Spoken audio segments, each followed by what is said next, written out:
Você sabia que você pode se tornar um cidadão americano em menos de um ano, sem precisar de green card e sem nunca nem ter pisado nos Estados Unidos? É justamente isso que eu vou te contar hoje. Seja muito bem-vindo ao Hub TNT, seu canal que descomplica a imigração para os Estados Unidos e que sempre traz informações de forma transparente e objetiva sobre tudo o que está acontecendo aqui na América. Ontem, o presidente Donald Trump embarcou para a Holanda, onde está acontecendo um encontro da OTAN, e hoje foi o último dia desse encontro e muito se discutiu sobre os investimentos que não só os Estados Unidos, como todos os outros países membros da OTAN estão fazendo em segurança, ou seja, nas áreas militares dos seus respectivos países. A intenção principal dos Estados Unidos sempre foi o maior investidor do mundo na área militar, é que os países europeus também se comprometam a investir mais do que estava sendo feito até então nas áreas militares e seus respectivos exércitos. Mas antes da gente falar um pouquinho disso, como que funciona a OTAN, como ela foi criada? OTAN significa Organização do Tratado do Atlântico Norte, foi criado logo depois da Segunda Guerra Mundial, em 1949, justamente para que os países que saíram vencedores da guerra formassem uma aliança, primeiro para que nenhum dos países atacassem o outro, e segundo estabelecendo que caso um desses países fosse atacado, todos os demais se juntariam para defender esse país contra o seu respectivo agressor. Hoje, 32 países fazem parte da OTAN, sendo que Estados Unidos e Canadá são os únicos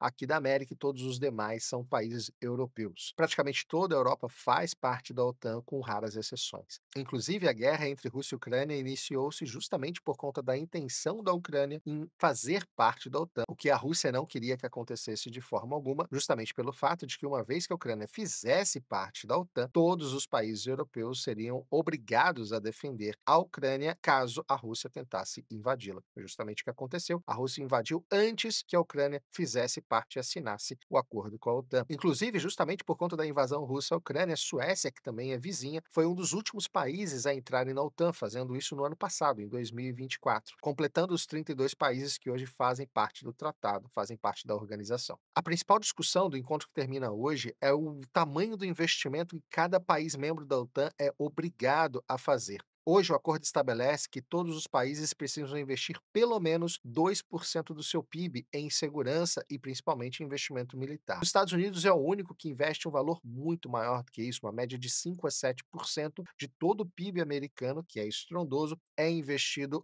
em segurança e principalmente na área militar. E é justamente isso que os Estados Unidos querem, elevar para 5% o investimento para todos os países membros da OTAN, que sofre uma relutância muito grande de muitos países europeus, sendo que alguns, como a Espanha, já sinalizaram que não tem condição de elevar para 5% os gastos em segurança. E por que isso é tão importante? Porque, segundo o presidente Donald Trump, os Estados Unidos não pode ser o único responsável por defender todo o bloco, caso isso seja necessário, uma vez que os investimentos de todos os demais membros é muito inferior aos Estados Unidos. Para se ter ideia, o investimento somado de todos os países membros da OTAN gira em torno de 1 trilhão e 300 bilhões de dólares. Só os Estados Unidos são responsáveis por investir 830 bilhões de dólares sozinho, ou seja, ele sozinho investe muito mais do que todos os demais. Na verdade, o segundo país que mais investe, que é a Alemanha, investe menos de 10% do que os Estados Unidos fazem, coisa de 59 bilhões de dólares. E é justamente essa a intenção do presidente Donald Trump do governo americano, fazer com que os países europeus, membros da OTAN, também invistam um percentual maior para que todo o bloco se fortaleça e não fique somente nas costas dos Estados Unidos a defesa dos demais países. Agora, é interessante que o artigo 5º é justamente o que define que, caso um membro seja atacado, todos os demais também precisam entrar em defesa desse membro. E a única vez que esse artigo foi acionado pela OTAN foi justamente após os ataques de 11 de setembro em Nova York, as Torres Gêmeas. Quando os Estados Unidos declarou que estava sendo atacado, foi acionada a cláusula 5ª e todos os países membros, de alguma forma, enviaram ajuda àquelas tropas que no mês seguinte invadiram o Afeganistão para tentar derrubar o Talibã. Então, curiosamente, o único país que de fato fez uso da aliança foi o próprio Estados Unidos, que hoje cobra, na verdade, um investimento maior por parte da Europa para que ele não fique sozinho nessa responsabilidade. Mas vamos entender um pouquinho o tamanho desse poderio militar dos Estados Unidos, o que significa na prática investir anualmente mais de 800 bilhões de dólares em segurança e principalmente em área militar. É justamente isso que eu queria conversar hoje, demonstrar o tamanho do poder militar dos Estados Unidos e por que ele é tão importante nesse cenário geopolítico, principalmente quando se fala das possibilidades de confrontos, como é o caso que está acontecendo entre Rússia e Ucrânia, como agora também recentemente a guerra que se iniciou entre Israel e Irã. Por que a participação dos Estados Unidos é tão importante? Vamos entender alguns números de forma rápida e objetiva aqui. A gente vai fazer um rápido comparativo entre os Estados Unidos e as principais potências militares do mundo. E só por curiosidade, vou colocar alguns dados do Brasil para a gente entender a diferença do tamanho do poder bélico entre esses países. É verdade que os Estados Unidos não têm o maior exército em número de pessoas, comparativamente, outros países têm um número maior de efetivo. Hoje, os Estados Unidos conta aproximadamente com 1.130.000 militares ativos. A China, por exemplo, tem mais de 2 milhões de militares ativos. A Índia, 1.400.000 militares ativos. E hoje estima-se que a Rússia, justamente por conta da guerra contra a Ucrânia, também possui mais de 1 milhão de militares ativos. O Brasil, por sua vez, um pouco mais de 300.000 militares ativos. A gente está comparando os Estados Unidos com 300.000 habitantes com China e Índia, que passa de 1 bilhão. Então, se você considerar proporcionalmente a população, sim, os Estados Unidos têm o maior exército de todos. Mas se você considerar em números efetivos, China e Índia têm um número maior de militares na ativa. A grande diferença não é necessariamente a quantidade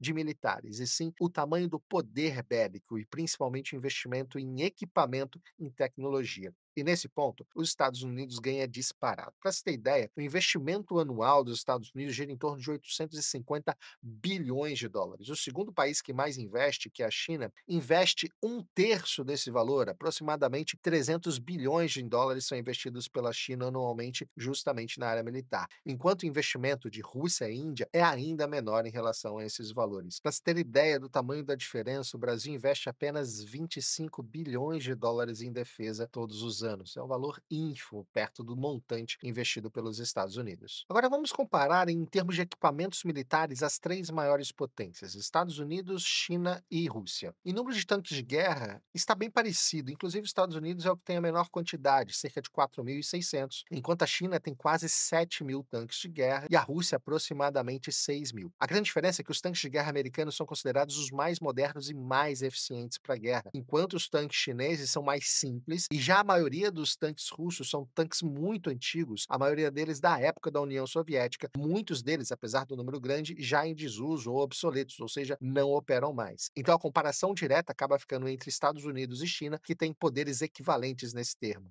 E para se ter ideia, só a título de comparação, o Brasil tem apenas 490 tanques de guerra, um número bem inferior aos demais países. Quando a gente fala de poder marítimo, a China tem se destacado, investindo muito em embarcações, inclusive ultrapassando os Estados Unidos em número total de embarcações, estimadas em 350 embarcações de guerra operacionais, com o objetivo de chegarem até 400 embarcações até 2030. A Rússia, por sua vez, também tem uma frota muito antiga que remonta à União Soviética, com muitos navios não mais operacionais. Porém, a Rússia tem uma grande frota de submarinos e alguns deles nucleares, que compete consideravelmente com os Estados Unidos. A estimativa é que os Estados Unidos têm hoje 70 submarinos operacionais, enquanto China e Rússia possuem aproximadamente 60 unidades cada país. O Brasil, por sua vez, possui apenas 4 submarinos operacionais. Agora, o grande domínio dos Estados Unidos está no ar. A Força Aérea Americana é disparadamente a maior de todo o planeta. A gente está falando de uma diferença muito gritante. Começando pelos porta-aviões, os Estados Unidos têm 11 espalhadas pelo mundo,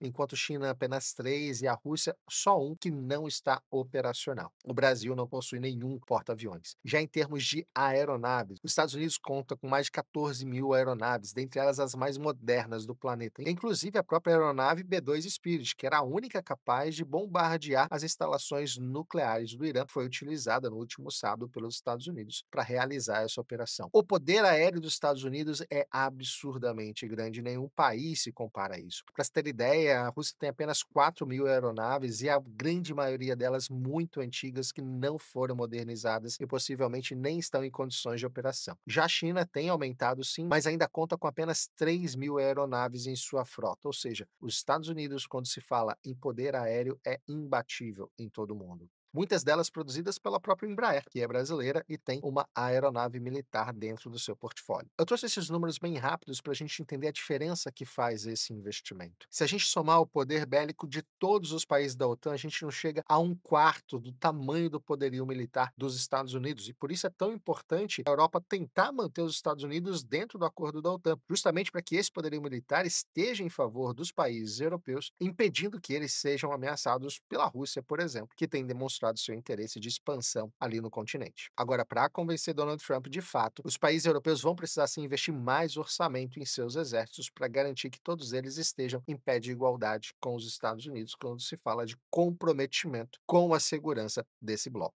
Agora que a gente já entendeu o tamanho do poder militar dos Estados Unidos e como ele é relevante para toda essa geopolítica do mundo, vamos entender um pouquinho melhor essa estrutura. Elas são divididas em 6 forças. Primeiro, o Exército. Segundo, a Marinha. Terceira, a Força Aérea e Aeronáutica. Quarto, os fuzileiros navais, os famosos Marines, que a gente vê muito nos filmes de Hollywood. Quinto, foi criado recentemente, no primeiro mandato do governo Donald Trump, em 2019, a Força Espacial, exatamente. A Space Force, que tem como principal objetivo a utilização de tecnologia de satélites e de informações de inteligência para alimentar as demais forças e as operações militares americanas. A última força militar é a Guarda Costeira, que em tempos de paz fica debaixo do Departamento de Homeland Security, que é o mesmo responsável pela imigração, mas em tempos de guerra passa a ser controlado pelo Departamento de Defesa, e aí sim, nesse momento, junta-se com todas as demais forças militares americanas. Agora, Davi, que história é essa de conseguir cidadania sem precisar de green card em menos de um ano e sem nem precisar estar nos Estados Unidos? Justamente através das forças militares dos Estados Unidos que isso é possível. A legislação americana permite que estrangeiros sirvam também nas Forças Armadas Americanas.